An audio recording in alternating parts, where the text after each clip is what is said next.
ग्राम today में आपका स्वागत है। मैं भगवानपुर के कुंजा बहादुरपुर गांव में यहाँ पर जिला पंचायत सदस्यों की सीट और पंचायत प्रधान पद के उम्मीदवार अंकित चौधरी जी से बात करेंगे। आइए अंकित चौधरी जी, आप बताइए आपका क्या उद्देश्य है प्रधान पद में उतरने के लिए, और आपका किस कारण, आप युवा हैं, गांव में आपकी बहुत अच्छी सहानुभूति हो रही है कि आप युवा चारा हैं, तो आप किस विकास के मुद्दे को लेकर चुनाव में आए हैं? सबसे पहले तो मैं आपका और आपकी टीम का पूरा धन्यवाद करना चाहूँगा कि आप लोग हम तक पहुँचे और हमारी कुछ बातें लोगों तक आप पहुँचाएंगे, उसके लिए आपका हार्दिक धन्यवाद।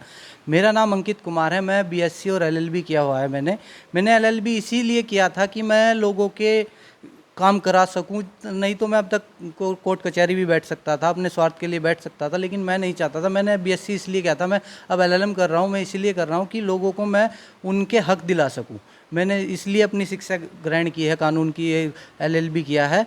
अब मैं आपको बताना चाहता हूं कि मैं इसीलिए इस क्षेत्र में आया हूं। मैं अपना कार्य भी करता हूं, लेकिन मैं इस क्षेत्र में इसलिए आया हूं क्योंकि मुझे अपनी होश संभाले 20 साल हो चुके हैं, लेकिन मैं अपने गांव में विकास नहीं देख पाया। जिस तरीका का मेरा गांव है, ऐतिहासिक गांव है मेरा, और इंटरनेशनल लेवल तक लोग पूछते हैं गांव को। मेरा गांव कुंजा बहादुरपुर, अगर आप गूगल पे भी सर्च करेंगे तो सबसे ऊपर आता है।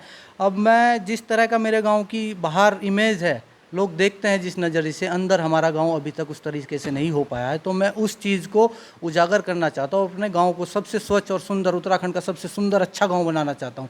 जैसे कि गांव में देखा होगा आपने, गांव की सड़कें हैं, नालियां हैं, पानी की निकासी है, जिसकी वजह से ज़्यादातर लोग परेशान हैं हमारे यहाँ पे। ज़्यादातर लोग परेशान हैं, और इसी परेशानी को एक मैंने नोटिस किया है यहाँ पर ना, कि आपका ये गांव मध्य में है, बीच में है। अगर इकबालपुर चले जाएं तो 3 किलोमीटर का गैप है, और इधर चुड़ियाला निकल जाए तो 3 किलोमीटर का गैप है। लेकिन इस 3 किलोमीटर में कोई संसाधन ऐसा नहीं है कि गांव वालों को कितनी परेशानी होती है कि वहाँ से कुछ साधन आ जाए और इधर चुड़ियाला निकल जाए। 2 रेलवे स्टेशन पड़ते हैं यहाँ पर, इधर चुड़ियाला पड़ जाएगा, इधर इकबालपुर पड़ जाएगा। तो इसके विषय में आप क्या बोलोगे, क्या कहेंगे? बिल्कुल, आपने बहुत अच्छी बात की है कि कुछ लोग ऐसे हैं जिनके पास अपने संसाधन नहीं है जाने के लिए। अब इधर हमारा चुड़ियाला भी स्टेशन पड़ता है, 3 किलोमीटर चुड़ियाला गांव पड़ता है, करीब 5 किलोमीटर हमारा तेजूपुर पड़ता है, उधर इकबालपुर पड़ता है 3 किलोमीटर।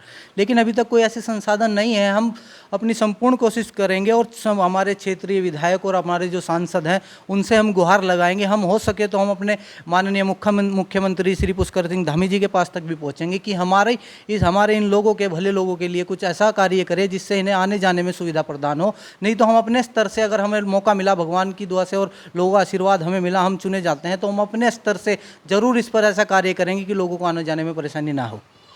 एक लास्ट सवाल, क्वेश्चन है मेरा आपसे, ये जानना चाहता हूँ, आप युवा हैं और युवा पीढ़ी के लिए आप क्या करेंगे, क्या गांव वालों को संदेश देंगे? देखिए, मैं युवा हूँ और मैं अपने युवा भाइयों के लिए, अपनी बहनों के लिए, अपनी माताओं के लिए, अपने बड़े बुजुर्गों के लिए, सबके लिए साथ मिलकर काम करूँगा। मेरे गांव में आपने देखा है कि मेरे गांव में अभी तक एक तो छोटा कोई स्टेडियम ऐसा नहीं है जहां पर मेरे गांव में बहुत प्रतिभाशाली युवा रहते हैं। और आपने देखा भी होगा हर भर्तियों में और लगभग हर फील्ड में मेरे गांव के युवा हैं। पुलिस में भी, हर जल सेना, थल सेना, वायु सेना, सब में, और आपकी जो राज्य स्तर पे सब में सेवाएं दे रहे हैं मेरे गांव के युवा। मेरी बहनें, मेरी जो चाचियां हैं, भाभी हैं, कुछ ऐसी हैं जो बड़े बड़े पदों पर अपनी सेवाएं दे रही हैं। उन पे हम गर्वित हैं और हम उनसे प्रेरणा भी लेते हैं। और हमारे आने वाले जो युवा हैं उनके लिए चाहेंगे, एक तो हम लाइब्रेरी ओपन करेंगे, क्योंकि हमारे गाँव से सभी बच्चों को, हमारी कुछ बहनें जा भी नहीं पाती हैं रुड़की तक, और रुड़की उसके काफ़ी चार्जेस होते हैं, आने जाने में पेट्रोल फूकता है। हम एक तो अपने गाँव में अच्छी एक लाइब्रेरी बनाएंगे जिससे हमारे गाँव के सभी युवा, हमारी बहनें आराम से यहाँ पर बैठ के अपनी पढ़ाई कर सकें। उनके लिए अच्छे संसाधन रखेंगे। हो सके तो हम एक कोचिंग सेंटर भी खोलेंगे अपना लाइब्रेरी के साथ साथ, जिससे हम अच्छे टीचरों की ऑनलाइन क्लासेस चलवा सके। दूसरी बात, हमारे यहाँ खेलने वाले भी काफ़ी प्रतिभावान युवा हैं। उन्हें कबड्डी के लिए मैदान भी चाहिए होगा, उन्हें रेस के लिए अपनी मैदान चाहिए होगा, खेल कूद के लिए मैदान चाहिए होगा। हम अच्छे से अच्छा, जो लोगों ने सरकारी ज़मीन दबाई हुई है उन ज़मीनों को छुड़ा करके हम एक अच्छा स्टेडियम बनाने का कार्य करेंगे। उन युवाओं के लिए एक अच्छा स्टेडियम भी बनाने का कार्य करेंगे।